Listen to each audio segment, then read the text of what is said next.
क्योंकि अहोभाव किसी भी चीज को ग्रहण करना आसान कर देता है।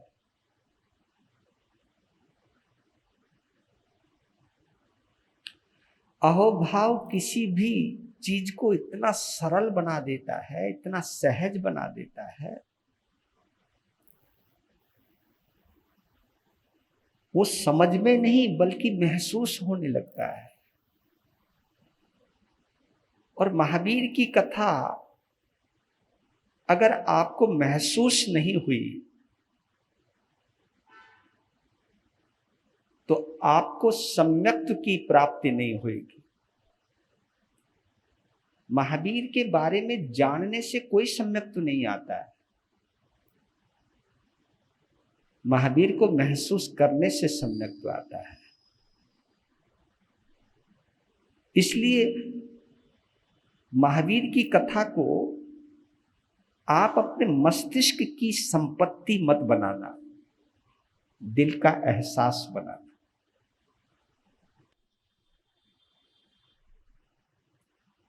मनुष्य जन्म हमने क्यों पाया और इस मनुष्य जन्म का हमने क्या लाभ उठाना है, अब हमें कहां जाना है, ये तीन बातें तो हमें अवश्य समझ लेनी चाहिए। और इन तीन बातों को ही समझा रही है महावीर की कथा। इसलिए मैं प्रभु महावीर को अनंत बार प्रणाम करता हूं कि प्रभु तेरी कथा ही हम सबकी व्यथा को दूर करने में समर्थ है। अपनी जिंदगी की दास्तां से हमारी जिंदगी की दास्तां बयां कर दी,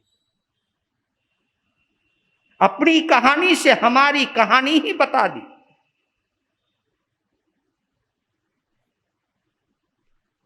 हे प्रभु तुम कितने निष्पक्ष हो,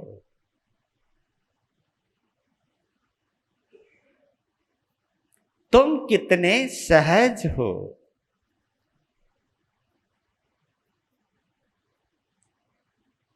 तुमने केवल तीर्थंकर पद के उज्जवल तस्वीर या उज्जवल चित्र का ही जिक्र नहीं किया,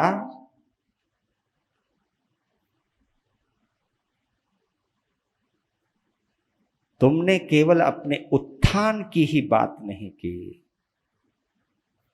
तुमने अपनी पतन की कहानी भी कितने अंदाज से बयां की है। तुमने कितनी सहजता से कहा है। जब मैं समर्थ होते हुए भी गिर सकता हूं तो तुम क्यों नहीं गिर सकते, और मैं अपनी गलतियों को स्वीकार करके उठ सकता हूं तो तुम क्यों नहीं उठ सकते। इसलिए महावीर को कभी तुम ये महसूस मत करना वो किसी मंदिर में बैठा या सिद्धालय में बैठा है। महावीर को अगर महसूस करना है तो ये महसूस करो महावीर मेरे दिल में बैठा है। वाह, है दिलवर तू मेरे दिल से जुदा नहीं है, मेरे दिल में रहता है। तेरी मौजूदगी में,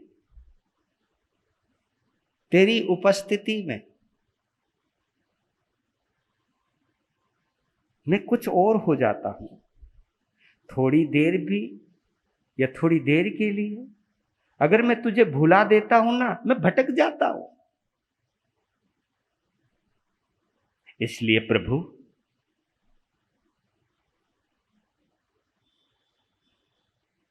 ऐसा करना कि मैं आपका हाथ ना पकड़ूं, बल्कि तुम मेरा हाथ पकड़ के रखना। क्योंकि अगर मैं हाथ पकड़ूंगा तो मैं कभी छोड़ भी सकता हूं, लेकिन अगर तुमने मेरा हाथ पकड़ लिया तो मुझे इस संसार में भटकने नहीं दोगे। ये निर्णय करना है कि महावीर का हाथ हमें पकड़ना है या महावीर को इजाजत देनी है कि तुम मेरा हाथ पकड़ो।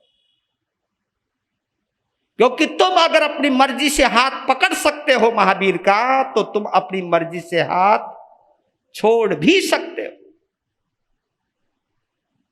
अपनी मर्जी मत लाना।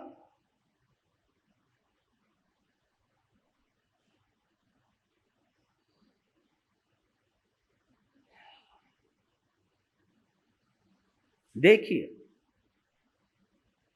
त्रिपृष्ठ के भव में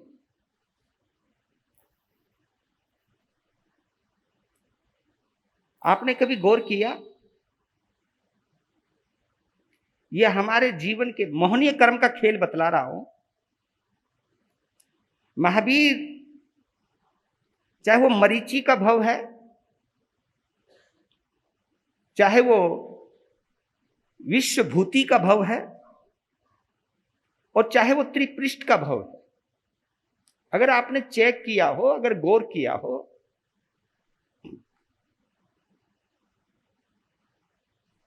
मरीचि के भव में एक गलती हुई थी उनसे।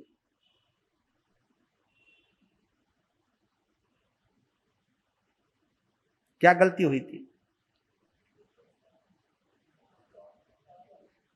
नहीं, वो तो बात है, अहंकार हुआ था, अपने कुल का हो गया था, लेकिन एक और बड़ी मिस्टेक हो गई थी उनसे। एक ये मिस्टेक हो गई थी, जब भगवान का निर्वाण हो गया, भगवान आदिनाथ का, तो अकेले हो गए थे। लेकिन फिर भी वो जिन शासन से जुड़े रहे, शरीर से नहीं, बाने से नहीं, दिल से जुड़े रहे।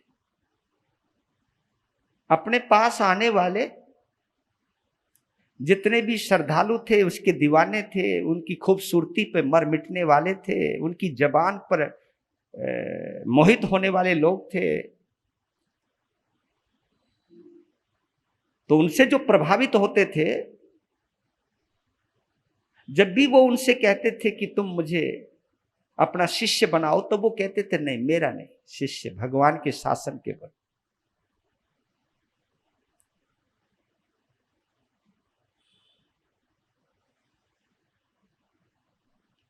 तो बहुत समय के बाद ये देख रहा हूं, ये देखना, ये दो चीजें होती है, राग और द्वेष,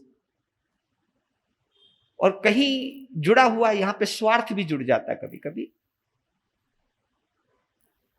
तो जिंदगी में उन्होंने कोई शिष्य नहीं बनाया, तो बस एक बार भाव आया था उनके अंदर, और वो भाव आया और छोड़ भी दिया था, पर प्रतिक्रमण नहीं किया या उसके डीपली नहीं गए उसके अंदर। वो एक बार भाव आया था, क्योंकि वो अकेले अकेले रहते थे, क्योंकि शासन की व्यवस्था में नहीं थे, तो अकेले रहते थे। और जबकि अकेले रहते हुए भी पता नहीं अनेकों को जोड़ा था जिन शासन से। अकेले वो अपनी वजह से थे, नहीं तो अकेले नहीं रह सकते थे वो, क्योंकि उनके प्रशंसक बहुत थे, उनकी वाणी बड़ी खूबसूरत थी, उनकी रूप भी बड़ा खूबसूरत था, बड़ा प्रभावशाली व्यक्तित्व थे, बड़े गजब का प्रभावशाली था। होगा क्यों नहीं होगा, आखिर चक्रवर्ती का बेटा है, आखिर उसकी रगों में उस खानदान का खून तैरता है, उस पुनवानी का जलवा लेकर के बैठा है। जिस कुल खानदान में पहला तीर्थंकर हुआ है, पहला चक्रवर्ती हुआ, और चक्रवर्ती का बेटा कैसे खूबसूरत नहीं हो सकता। लेकिन एक बार ख्याल आ गया भगवान के जाने के बाद, जब मैं बूढ़ा हो जाऊंगा तो कोई मुझे संभालने वाला भी होगा या नहीं। केवल ये भाव आया, थोड़ा सा स्वार्थ आया, यानी अपनी चिंता हुई। मतलब कहने का भाव यह है, अपनी चिंता हुई। अपनी चिंता यानी स्वार्थ में आ गए वो। फिर बात आई गई हो गई, फिर वो बीमार हुए। बीमारी में अच्छे अच्छों को दूसरे की जरूरत पड़ती है। उस वक्त वो भाव फिर उभरे। इसलिए कहता हूं कि ये वायरस है, वायरस अंदर अगर पड़ा रह गया ना, ये वायरस कभी भी कमाल कर सकता है, जिंदगी को खतरे में डाल सकता है ना। ये रेबीज होता है ना, कुत्ता काट लेता है तो उसका एक कीटाणु होता है, एक वायरस होता है, वो अंदर चला जाता है। जरूरी नहीं उसका असर तुरंत हो, पर लेकिन कब उसका असर हो जाए कोई पता नहीं है। इसलिए कहते हैं मिथ्यात्व भी एक वायरस है। इसलिए हमारे यहाँ सबसे पहला प्रतिक्रमण मिथ्यात्व का ही किया जाता है, जबकि हम मिथ्यात्वी ही हैं, प्रतिक्रमण करते हुए भी मिथ्यात्वी बन जाते हैं। मतलब ये अचरज की बात है, हम पहला प्रतिक्रमण ही मिथ्यात्व का है। मिथ्यात्व को बोसराना, मिथ्यात्व को छोड़ना होता है। तो फिर वो जब अकेलापन महसूस होने लगा, फिर कुछ सही हो गए, तब एक राजकुमार उनके पास आया था जिसका नाम कपिल था। उनके प्रभाव से वो प्रभावित हुआ।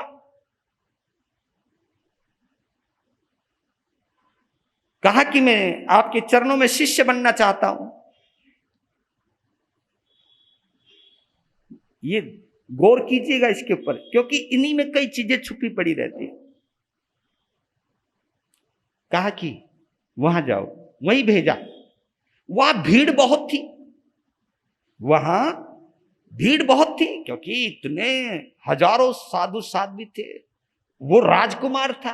देखो, अब राजकुमार के अंदर एक और मानसिकता घुस गई। ये कपिल की बात है। वो सोचने लगा, मैं इतनी भीड़ में रहकर करूंगा क्या, मैं तो छुप जाऊंगा। मैं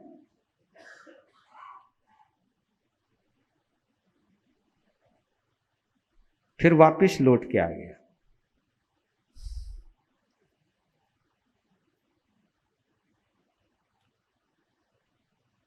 तो कपिल ने एक सवाल पूछा था मरीचि से,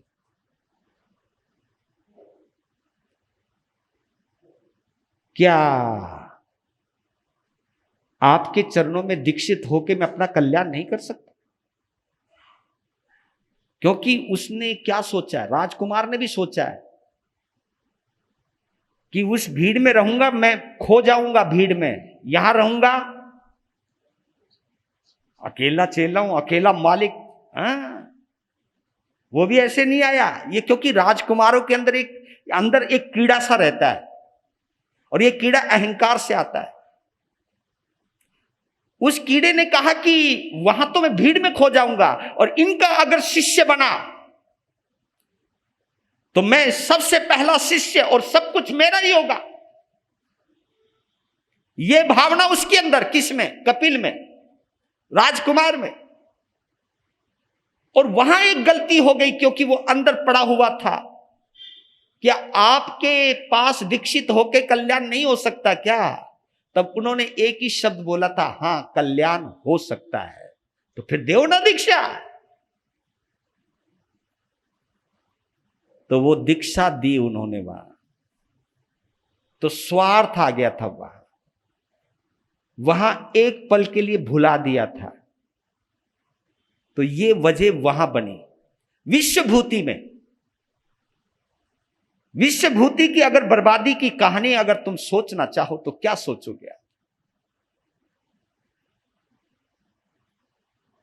विश्वभूति को सबसे ज्यादा प्यार पुष्प वाटिका से था।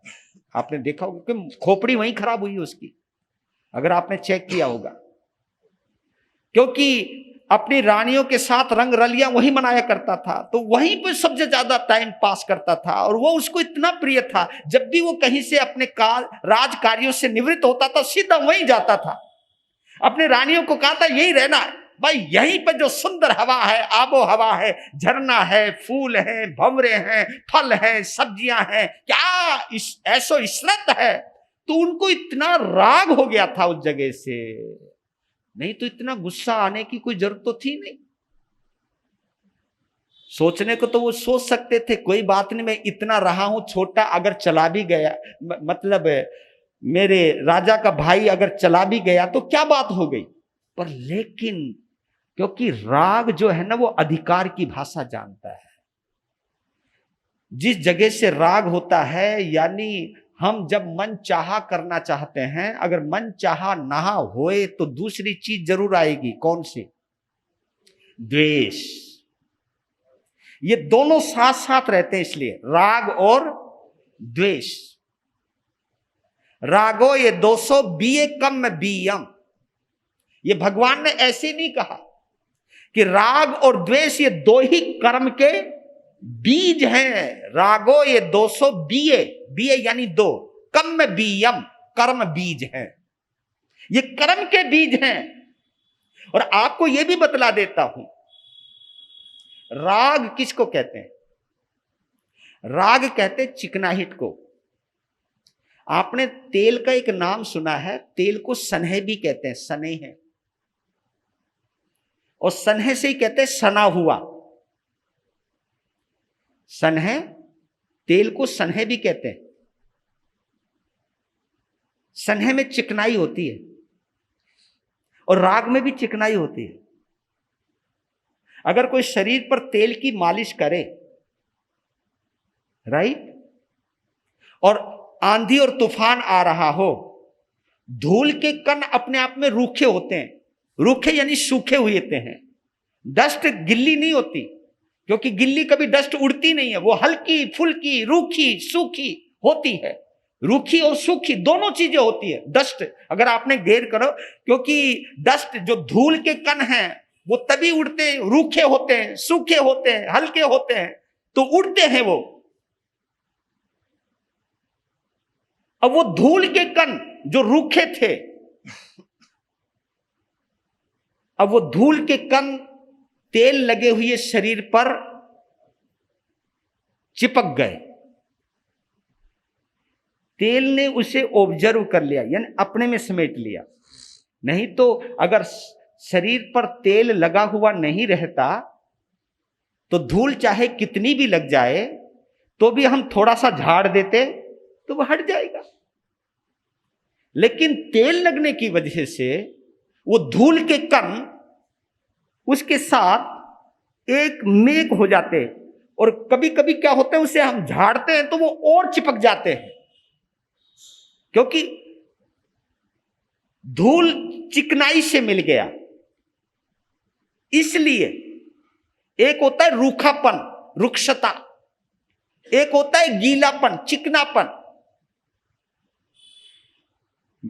चिकनाई और रुक्षता जब अलग अलग हो तो कोई खतरा नहीं, लेकिन आप याद कर लेना, अगर कहीं चिकनाई है, अगर धूल उड़ेगी तो वो धूल चिपके बिना नहीं रहेगी।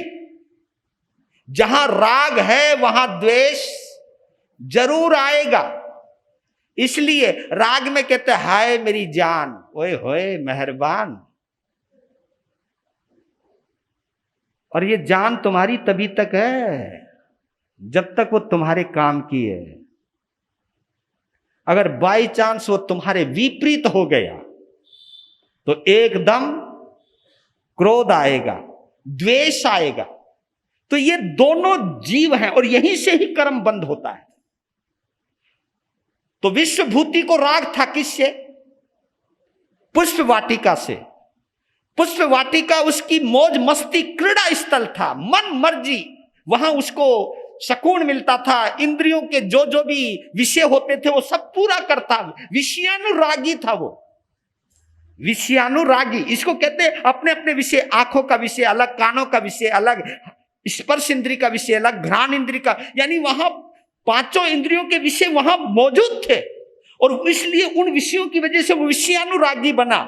और जब विषयानुरागी बना और जब ये पता चला कि कोई अंदर घुस गया धोखे की वजह से, धोखा भी तभी खटका उसको। देखो अहंकार ये राग द्वेष में कैसे तब्दील होता है, वो ऐसे तब्दील होता है।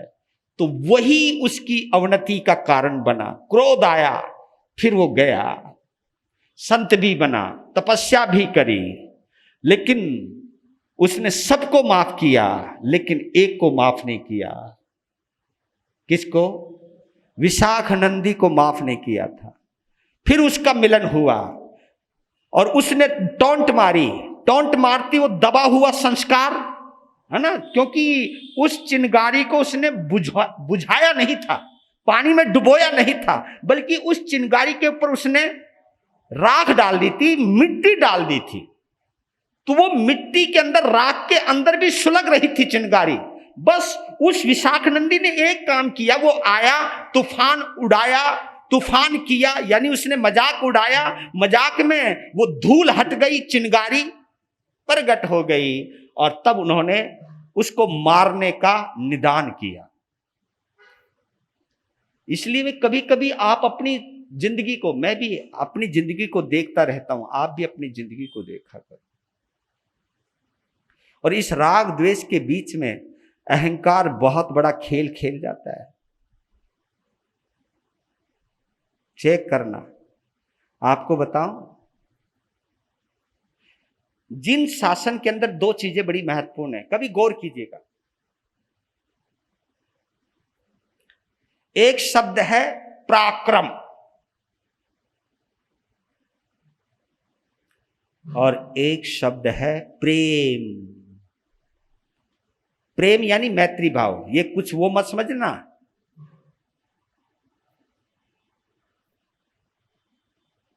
आपका लव अलग है, महावीर का लव अलग है। वो भी कहते हैं बी लवर, महावीर ने भी कहा प्रेमी बनो।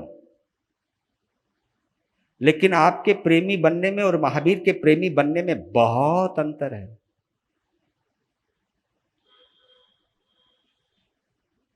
महावीर की रास्ता दो जगह से गुजरता है, दो तरीकों से गुजरता है, दो प्रक्रियाओं से गुजरता है। एक पराक्रम, जो आप तपस्या करते हो ये पराक्रम है। 5-5 समाय करते हो ये पराक्रम है। बड़ा बड़ा दान देते हो ये पराक्रम है।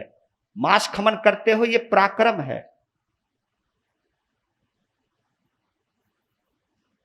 बहुत पुरुषार्थ करते हो ये पराक्रम है। कुछ भी आप करते हो पराक्रम है। अब मैं आपसे एक सवाल पूछूं, भगवान ने कितना रास्ता बताया जबरदस्त। भगवान ने तो यहां तक कहा कि पराक्रम उतना ही करो जितना वो हजम हो जाए। हाँ, हमें हजम नहीं हो पाता। मांस खमन करने वाले को छोड़ो, कोई अठाई भी करे ना, तो अठाई करने वाले में भी ये भाव आ ही जाते हैं। क्योंकि जो तपस्या करते हैं ना, उन लोगों को खाने वाले लोग अच्छे नहीं लगते। कभी भी चेक कर ले, जब देखो खातो ही रहो, खातो ही रहो। अबे खा के कहां मरेगो, मतलब बट ठीक है, तेरे अंदर बल है, तपस्या कर सकता है, कर रहे हैं। लेकिन एक बहुत बड़ा खतरा पैदा हो जाता पराक्रम से। अहंकार आ सकता है, पराक्रम से अहंकार आ सकता है, लेकिन प्रेम से कभी अहंकार नहीं आ सकता। आपने मालूम है, कभी आपने आगमों में पढ़ा गौतम स्वामी ने कभी मांस खमन किया हो,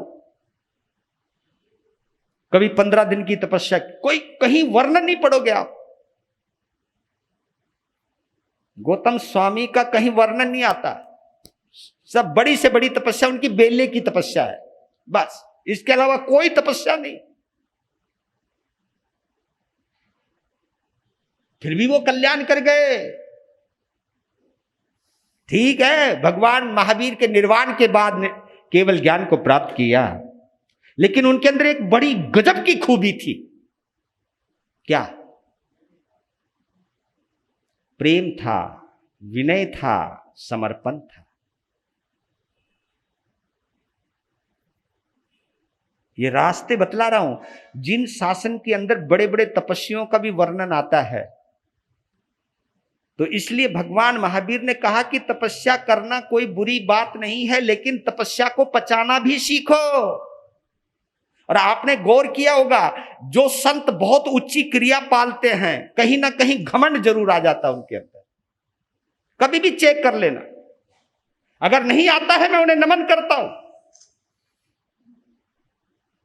लेकिन जो ज्यादा तपस्या करते, ज्यादा समाई करते हैं, उनमें कहीं ना कहीं ईगो आ जाता है। इसलिए कहता हूं कि प्रयास करने वाला, अभ्यास करने वाला अहंकारी बन सकता है। ये मैंने किया, पराक्रम, पराक्रम का मतलब अहंकार की तरफ चला जाता है। जो मैं कर सकता कोई नहीं कर सकता, जो मैं तपस्या कर सकता हूं कोई नहीं कर सकता। इसलिए आपने गौर किया होगा, हम कभी भी, उपाध्याय जी हैं चाहे मैं हूं, हम कभी भी तपस्या पर जोर नहीं देते, क्योंकि यही केवल तपस्या नहीं है, तपस्या दूसरी भी है, प्रेम भी एक तपस्या है। कभी कभी तो मुझे लगता है कि प्रेम तुम्हारे पराक्रम से ज्यादा बड़ा है। अगर महसूस करो, पराक्रम में तुम किसी को नीचा दिखा सकते हो, पराक्रम में तुम किसी को छोटा बता सकते हो, लेकिन प्रेम की एक ऐसी खासियत है, काबिलियत है कि प्रेम कभी किसी को छोटा नहीं बताता। अगर मैं आपसे अहंकार की परिभाषा पूछूं, अहंकार क्या है, बता सकते हो कोई? बड़ा नहीं, एक और अच्छा एग्जाम्पल है। अहंकार किसको कहते हैं? कि रहना, वो सबके बीच में रहकर भी, ऐसे देखना, गौर करना, अहंकार की इससे बढ़िया मुझे अच्छी परिभाषा नहीं लगी, कि सभी के बीच में रहकर भी खुद को अलग दिखाने का भाव रखना। इट इज ईगो, ये अहंकार है। दोबारा रिपीट करूं, क्या बोला मैंने? सभी के बीच में रहकर भी अपने को, है ना, इससे एग्जाम्पल मिलेगा आपको। ये 4 उंगलियां साथ साथ हैं, लेकिन भाई साहब, है ना, तू बड़ा, और ये बड़ा भयंकर चीज होती है। और देखना आप, ये अलग है तो हाथ में ही है, तो साथ ही, लेकिन अपने आप को अलग दिखा रहा है। ऐसे इसी जिन शासन के अंदर बहुत साधु साध्वी हैं, लेकिन जो अपने आप को अलग दिखाने की कोशिश करते हैं वो अहंकारी होते हैं जिन शासन के। आप देखो ना, गौतम स्वामी जो लब्धि के भंडार हैं, जो 14 पूर्वों का ज्ञाता है, 4 ज्ञान का धारी है, और भगवान महावीर का प्रथम शिष्य है, और प्रथम शिष्य प्रथम गंधर्वी है, और जिसके अंतर्गत 50,000, कम नहीं होते, कितने? 50,000, 36,000 साध्वी और 14,000 साधु, जो 50,000 साधु साध्वियों का मालिक है।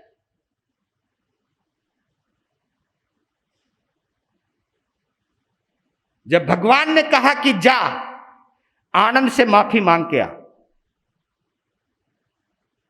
एक पल की देरी लगाई? बताना जरा। 50,000 साधु साध्वियों का मालिक एक गृहस्थी, एक श्रावक से माफी मांगता है। ये प्रेम है, इट इज लव। ये लव है, ये प्रेम का रास्ता है। इसलिए मैं कभी कभी कहता हूं मेरे बंधुओं, आपसे तपस्या नहीं होती मत करो। मैं कहां कहता हूं कि करो, लेकिन प्रेम तो कर सकते हो। तो अहंकार 5 चीजों को खतरे में डाल देता है, ये चेक कर लेना, बता रहा हूं। और ये तुम्हारा अनुभव भी है, लेकिन फिर भी पता नहीं क्यों इसकी गिरफ्त से बाहर नहीं निकल पाते।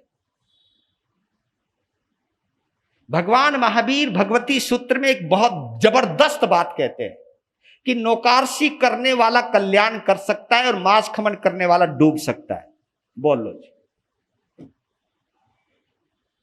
क्योंकि हमारे यहां सबसे छोटी तपस्या कोई है, कौन सी है? नौकारसी। पोरसी भी नहीं, नौकारसी, सबसे छोटी तपस्या, वो कल्याण कर सकता है। मांस खमन वाला डूब सकता है, क्योंकि नौकारसी वाला मांस खमन के तपस्वी की अनुमोदना कर लेगा, लेकिन मांस खमन वाला नौकारसी वाले को अनुमोदना नहीं देता। काय रे तू, अब इस शरीर का क्या लाभ उठा रहा है तू? उसकी टोन देखा करो आप। वो देख खाने वाले को ऐसी हीन दृष्टि से देखता है, इतनी गिरी हुई दृष्टि से देखता है, इतनी निंदा की दृष्टि से देखता है। तो कभी कभी मुझे जो संत जो लोग होते ना, जो जिनकी भाई तुम्हें अच्छा योग मिला है, अच्छी क्रिया पालने का, अच्छा संयम पालने का, अच्छी तपस्या करने का, तुम बेले बेले पालना करते हो, अच्छी अच्छी तपस्या करते हो, लेकिन उस तपस्या के वजह से अगर आप में अहंकार आ गया और दूसरे के लिए निंदा के भाव आ गए तो आप गए। हम डूब सकते हैं। ये जिन शासन बोलता, मैं नहीं बोल रहा हूं।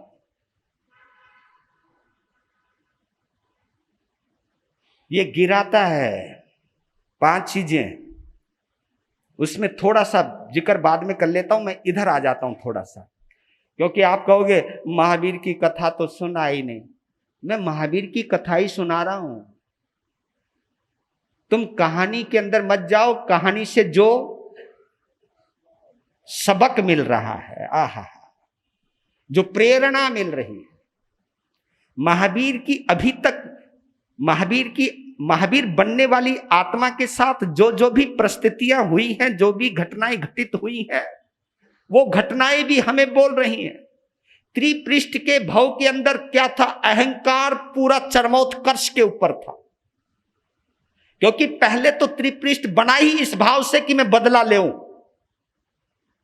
राइट? और हमारा जिन शासन बदला लेने पर फोकस नहीं करता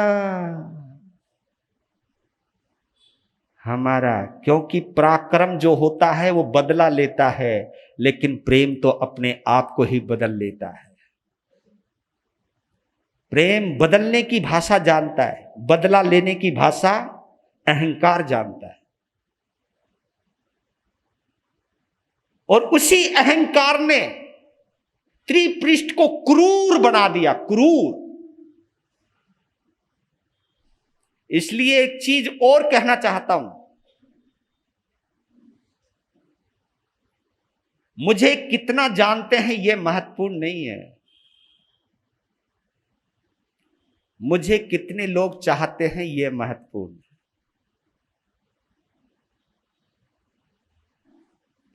आपकी घर में आप बड़े हो, आपका सब सम्मान करते हैं, वो बात अलग है, लेकिन आपको दिल से मोहब्बत कितने करते हैं ये बात बिल्कुल अलग है।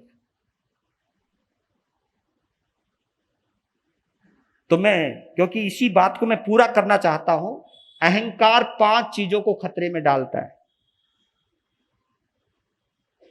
मैं अहंकार की एक और परिभाषा कर दूं, फिर उस चीज को समझाना आसान हो जाएगा। देखिए, मैंने अंगूठे की एक बात कही थी ना, 5 उंगलियां आपस में, 4 उंगलियां आपस में मिल जाती है, ये अपने आप को अलग दिखाता है। जहां जहां भी तुम समाज में रहो, सोसाइटी में रहो, देश में रहो, कोई भी जात हो, कोई भी बिरादरी है, सब अपने आप को अलग दिखा रहे हैं, अलग। हाँ, दिगंबर अपने आप को अलग दिखा रहा है, हम श्रेष्ठ है।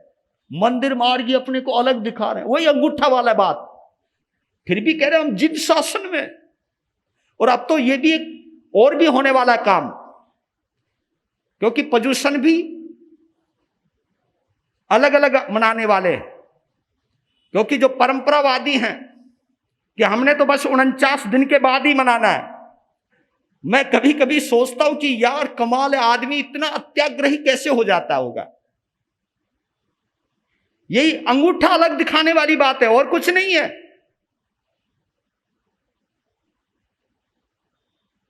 हमारा जैन समाज संवत्सरी भी एक साथ नहीं मना रहा है,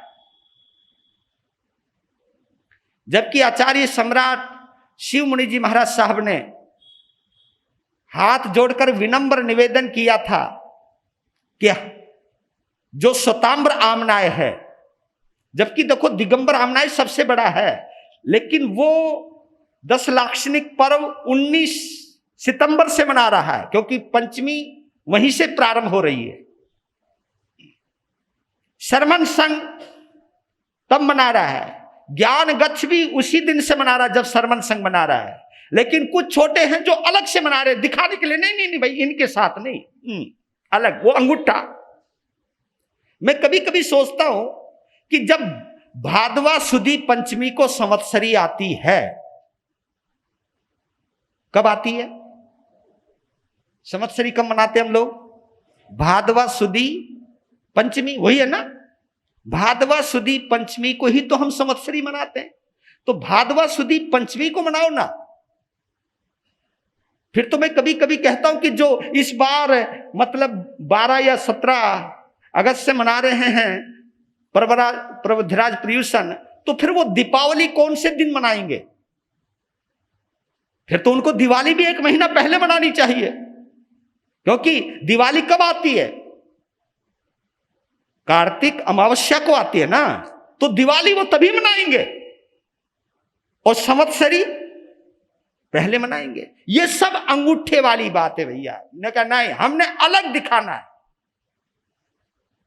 एक बात और, इसके साथ एक उदाहरण है कि पानी में तेल डाल दो तो तेल अलग नजर आता है और पानी, जबकि एक साथ है, संपर्क है वहां, संपर्क, लेकिन फिर भी तेल अलग पानी अलग नजर आता है।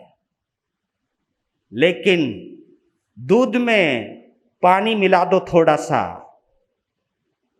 तो बोलो एक हो जाते हैं। ये प्रेम की कला है। प्रेम वो चीज है जो दूध को पानी से, पानी को दूध से मिला देता है, मिल जाता है। और पानी की कीमत क्या है? लेकिन कमाल की बात है, पानी जब दूध से मिलता है तो दूध वाली कीमत में बिकता है।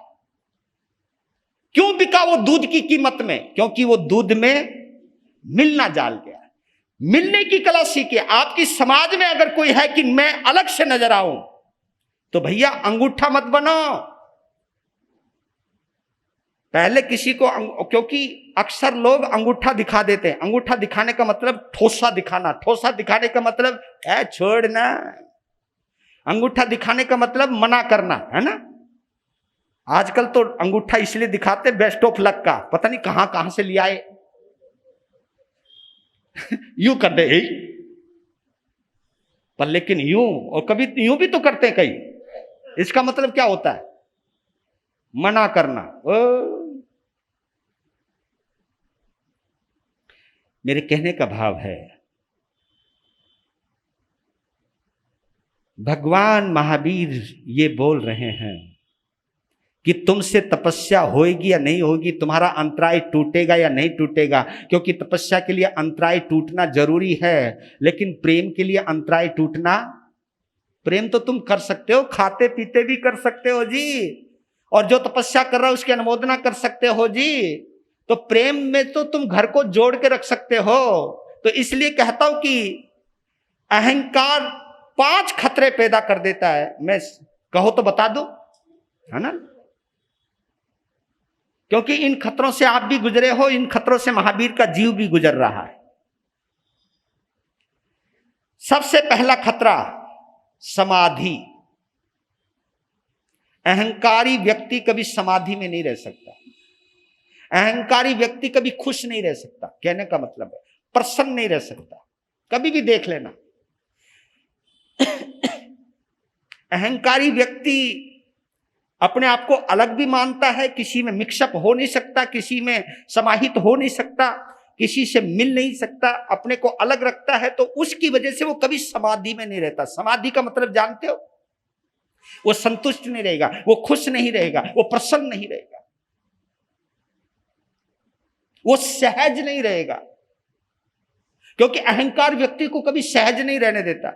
वो कोई ना कोई चुबक देता ही रहेगा, कोई ना कोई उसको वो क्या टोचिंग, अरे करना यार, कुछ करना, करिश्मा अलग कर, बैठ, फुदकता रहेगा, वो फुदकता ही रहेगा, कुछ ना कुछ अलग अलग करना है, जिसकी वजह से अगर उसका मन चाहा नहीं हुआ तो असमाधि में चला जाएगा, और मन चाहा हो गया तो और अहंकार बढ़ जाएगा। बड़ा खतरनाक मामला भैया। अहंकार एक ऐसा है, अगर नहीं हुआ तो अपने आप को हीन मानने लग जाता, हो जाए तो अपने आप को कुछ पता नहीं क्या मानने लगता था, समाधि में नहीं रहता। अहंकारी व्यक्ति स्वजन यानी अपने लोगों से रिश्ता अच्छा नहीं बना के रखता। वो अपने परिवार में रहता है, लेकिन परिवार में रहते हुए भी अपने आप को अलग। अगर मैं गुरु हूं और मैं चेले को कह कि मैं गुरु हूं, तू चेला है, तू मेरे से छोटा है, नहीं तो सोचने को मैं ये भी सोच सकता था यार कमाल है, इस आदमी ने मुझे गुरु बना दिया। अगर ये चेला नहीं होता तो क्या मैं कभी जिंदगी में गुरु बन पाता? ये भी तो मैं सोच सकता हूं, लेकिन ये प्रेम सुचवाता है। इस एक नई अनजान लड़की मेरे घर में आई है, बहू बन गई, और बहू की वजह से आज मैं सास बनी हूं, इसकी वजह से मैं सास बनी हूं। ये भाव अगर किसी सास में आए तो बहू के प्रति प्रेम बरसेगा, और बहू ये सोचने लग जाए कि इस घर ने मेरे माता पिता की चिंता को दूर कर दिया, नहीं तो मेरे माता पिता कितने टेंशन में रहते थे, मेरी शादी नहीं हो रही थी, और कमाल इस घर ने मेरे माँ बाप की चिंता दूर करी। वैसे तो मैं अपने माँ बाप के लिए मरती हूं, ये करती हूं, लेकिन जिस घर ने मेरे माँ बाप की चिंता को दूर किया, मैं उनको ही पराया समझती हूं।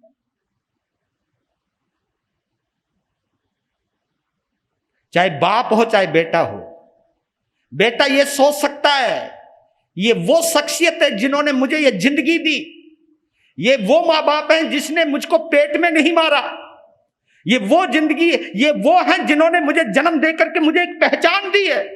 आप कहीं से भी तो सोचिए। स्वजन यानी अपने जनों को जोड़ना अहंकार नहीं सिखाता है, अपने स्वजनों को दूर कर देता है।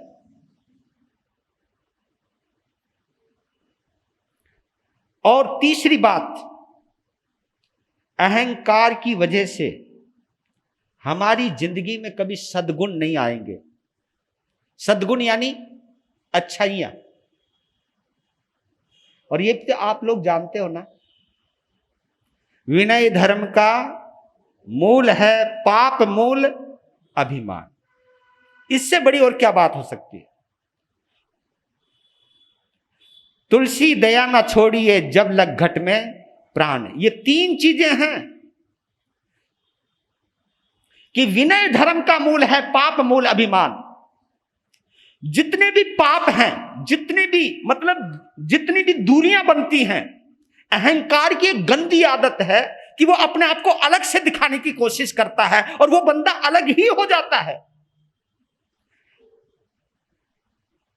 तो इसलिए ना गुरु, चाहे मैं संत हूं, चाहे मैं गुरु पद पर हूं, चाहे आप श्रावक हैं, कभी कभी तो क्या होता है, श्रावकों को साधु कुछ भी नहीं मानते। यूं सोचते हैं तुम तो मर के नरक में जाओगे, तुम अभी तक संसार में पड़े हुए हो। भोलेनाथ तू ही चला जा। ये भी नहीं सोचते हम लोग एक बार कि जिस गृहस्थी को मैं इतने ताने मार रहा हूं, यार इसकी रोटी खाता हूं मैं, ये मुझे पाप से बचाता है। मेरे श्रावक ने ये कहा है कि पाप हम कर लेंगे, आप संयम पालो, आप धर्म करो, ये मेरे उपकारी हैं। ये भाव क्यों नहीं आते हमारे अंदर? इसलिए नहीं आते क्योंकि वो ये सोचता कि तुम पांचों इंद्रियों के विषय के दलदल में फंसे हुए, तुम कसाए हो, तुम झूठ बोलते हो, ये करते हो। अरे भैया, तू जो बुराई कर रहा है, जो तू इतनी इसको जलील कर रहा है, कौन सा अच्छा काम कर रहा है? तू उसे अगर नीचा समझ रहा है तो तू कौन सा ऊंचा हो गया है? गुण देखने की कला सीखो, क्योंकि विनम्रता हमें गुण सिखाता है, अहंकार हमें बुराइयां सिखाता है, अहंकार हमें दूर लेकर के चले जाता है। इसलिए मैं कहता हूं कि जिंदगी में अहमियत समझना सीखो। अगर जितनी रिश्तों में अहमियत समझोगे ना, जितनी रिश्तों में अहमियत समझोगे, आप उतने जुड़े रहोगे। लेकिन बीच में अगर ये अहंकार आ गया तो आपको जुड़ने नहीं देगा। तो सद्गुण आपके जा सकते हैं। और बताऊं आपको, तीसरी चौथी चीज को भी खतरे में डालता है अहंकार। कौन सी? संपत्ति।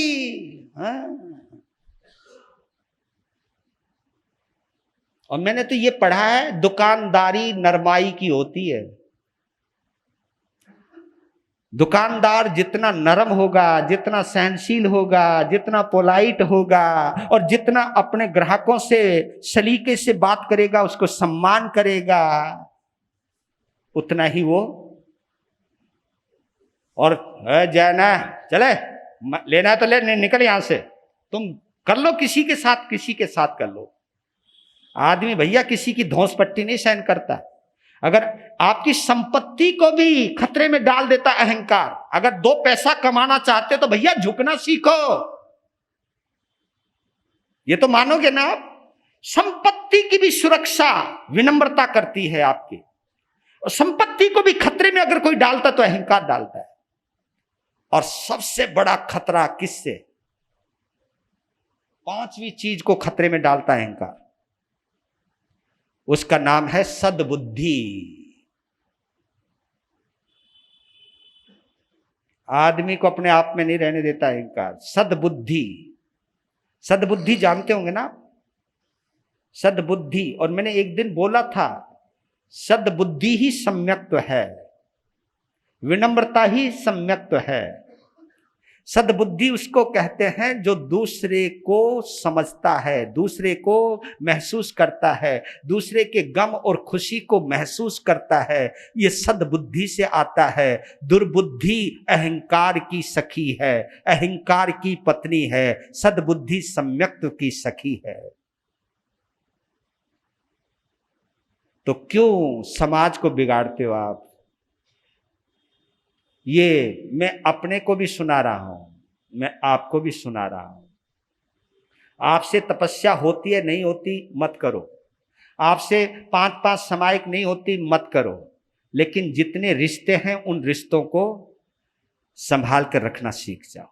और ये विनम्रता सिखाएगी। अगर इन रिश्तों को भी सीखना सीख गए ना, तो सच कहता हूं जिंदगी सफल हो जाएगी। महावीर की कथा ये प्रेरणा देती है।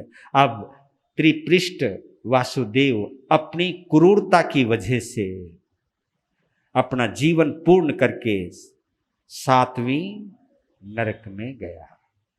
नरक में जाते ही, क्योंकि अब अवधि ज्ञान हुआ है, जब कष्ट आने लगे ना, अवधि ज्ञान में देखने लगा कि ये यार कहां मैं इतना सुख भोग रहा था और कहां मैं, वो भी 7वीं नरक है, बिल्कुल तलहटी।